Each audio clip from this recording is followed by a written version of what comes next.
कक्षा 10 के 10 विद्यार्थियों ने एक गणित के पहली प्रतियोगिता में भाग लिया। कितने विद्यार्थियों ने भाग लिया?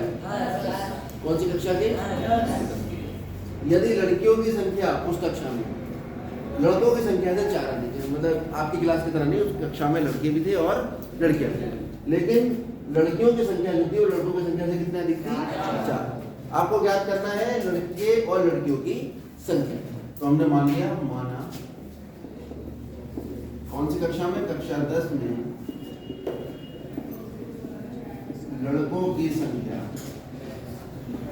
x तथा लड़कियों की संख्या कितनी है? सबसे पहला काम तो यही। उसके बाद दोनों की संख्याओं का योग कितना है? कुल विद्यार्थी। विद्यार्थी का मतलब होता है उसमें ना लड़के गिने जाते हैं लड़कियां, विद्यार्थियों का मतलब है दोनों मिला के, मतलब दोनों को जो विद्यार्थी कहते हैं लड़का लड़की। टोटल कितने हैं? 10। इसका मतलब x और y दोनों का योग कितना है? दूसरी स्थिति क्या है? लड़कियों की संख्या, ये तो पहली स्थिति हो गई, केस 1। और केस 2 क्या है? लड़कियों की संख्या जो है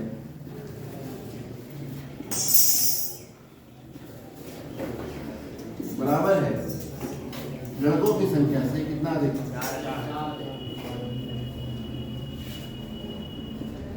यानी x + 4 बराबर। इसका तो बहुत आसान है। इसके लिए अगर हम हल लिखेंगे, आपको ध्यान होगा हल ऐसे लिखते हैं, ऊपर x लिखते हैं और नीचे y। x 0 तो y का मान, और y 0 तो x का मान। x अगर 0 होगा तो y का मान कितना आएगा? और y 0 होगा तो x का मान कितना आएगा? यानी यहाँ पर मेरे पास होने चाहिए पूरे के पूरे 10। अभी 8 है, 2 और बढ़ा 9 10 बड़ा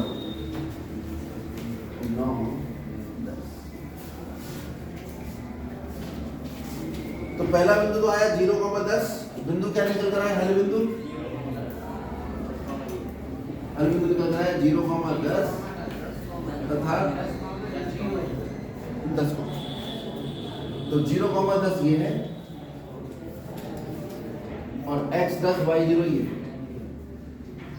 मूल बिंदु चलते हैं ना ऐसे, तो x पे 10 चलो, y पे चलना नहीं है, x पे चलना नहीं है, y पे 10 चलो। इन दोनों बिंदुओं को समान रख के जब मिलाओगे तो एक सरल रेखा आ जाएगी। ये सरल रेखा कौन सी समीकरण की सरल रेखा है? x + y। ये तरीका होता है। अब दूसरी वाली स्थिति में यह है x = y + 4। इसके लिए हम बना लें, अगर x y, अगर x 0 है तो y कितना आएगा? 4 + 0 4। और अगर y 0 है तो x कितना आएगा? y अगर 0 है तो x कितना आएगा? ये प्लस का 4 इधर कैसे हो जाएगा? तो अगर x 0 है तो 0 + 4, और अगर y 0 है तो x का मान आएगा। समझ में आ गया? तो हल बिंदु क्या आएंगे? देख लो ना यहाँ पर, यदि y = 0 तो क्या होगा? रफ में कर लेते हैं। y का मान 0 लोगे तो x + 4, तो यहाँ से -4 बराबर x, और पता लगा x बराबर -4, और x 0 रख लो तो y को 4 सब पता लगा। तो हल बिंदु क्या आ गया आपके पास? 0,4 तथा -4, कहाँ आएगा 0,4? ये, और -4,0 दोनों मिला के आगे बढ़ाओगे, ये काटेंगे एक दूसरे को, पीछे आ गए। ये है आपके पास y = x + 4, या इसको ये भी लिख सकते हैं, या x - y + 4 बराबर 0। दोनों एक बात। इन दोनों ने एक दूसरे को यहाँ काटा। ये कौन सा बिंदु आएगा? ये आपको जब ग्राफ पे बनाओगे तभी पता लग सकता है, कॉपी में आपको पता नहीं चलेगा।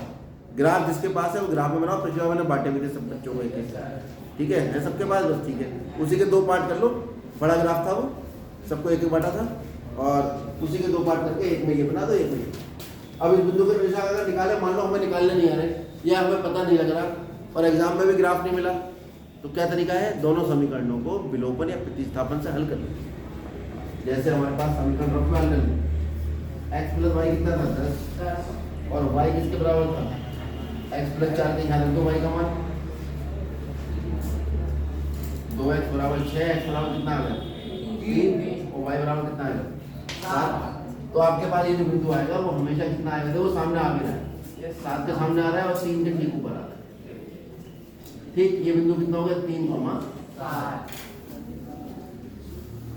तो ये पहली समीकरण और ये दूसरी। आप कहेंगे समस्या का, सबसे पहले उसने क्या कहा था हमसे कहा था कि समस्या को किसमें बनाना है, किसमें बनाना है। तो समस्या का पहले उत्तर में जब लिखोगे तो लिखोगे समस्या का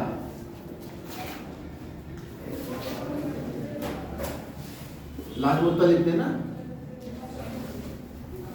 समीकरण युग्म रूप क्या निकल कर आया, x प्लस वाई बराबर 10 और y बराबर x प्लस 4। और इसका ग्राफ से हल क्या निकल कर आया, ग्राफ द्वारा या समीकरण युग्म के कौन से निरूपण में, ग्राफीय निरूपण में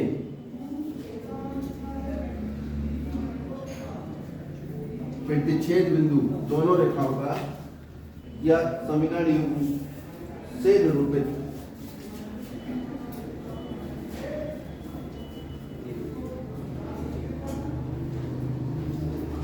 रेखाओं का ग्राफ में प्रतिच्छेद बिंदु कितना है बताओ, प्रतिच्छेद बिंदु है 3,7 है। अतः x बराबर 3 और y बराबर 7। समीकरण युग्म का क्या होगा, क्या होगा समीकरण युग्म का हल होगा। और x क्या था और y क्या था, अतः कक्षा 10 में 3 लड़के तथा कितनी लड़कियां हैं, 7 लड़कियां होंगी। समझ में आ गया। सवाल में हमसे 3 चीजें कही थी। पहली चीज कही थी कि जो समस्या है उसका समीकरण युग्म बनाओ, वो हमने बना दिया। दूसरी चीज कही थी कि इसका ग्राफ बनाओ, वो भी बना दिया। ग्राफ में हमने देखा है कि ये दोनों एक दूसरे को एक ही बिंदु पर काट रहे थे। उस बिंदु का नाम मान लो P रख दिया। इस बिंदु P के निर्देशांक क्या है 3,7। आप ग्राफ में लिख भी लेना है प्रतिच्छेद बिंदु के निर्देशांक। कौन सी रेखाओं के, 2 रेखाओं प्रतिच्छेद बिंदु के क्या है निर्देशांक निकल के ग्राफ से 3,7। ठीक, और ये रेखाएं कहां से आई, समीकरणों के ग्राफीय रूप में 2 रेखाओं के प्रतिच्छेद बिंदु। तो इन समीकरणों का ग्राफीय रूप क्या था, रेखाएं थी। उन दोनों रेखाओं के प्रतिच्छेद बिंदु का निर्देशांक 3,7 है।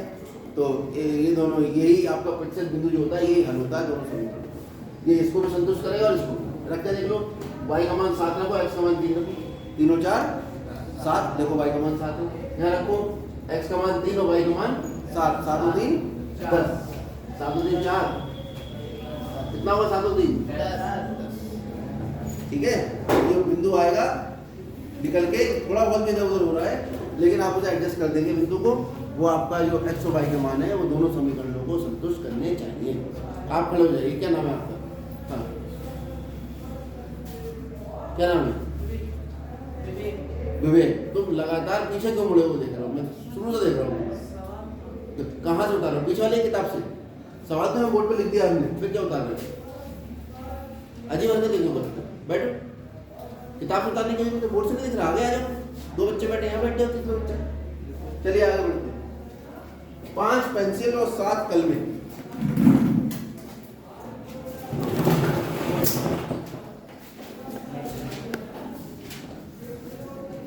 अगली समस्या ये है हमारे पास।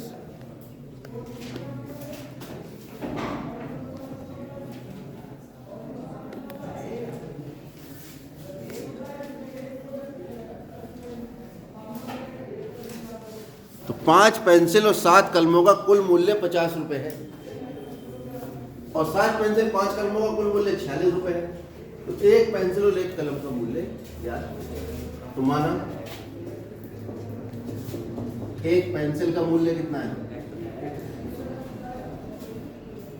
X रुपए, तथा एक कलम का मूल्य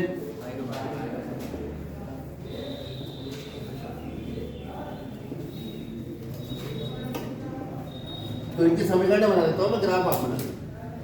ठीक, केस 1 क्या है यहाँ पर, केस 1 है 7 पेंसिल प्लस 5 कलम, जब हम खरीदते हैं कितने रुपए की आती है, 46 रुपए, कितना उल्टा लिख दिया, 5 पेंसिल और कितना 7 कलम कितने रुपए की आती है, 50।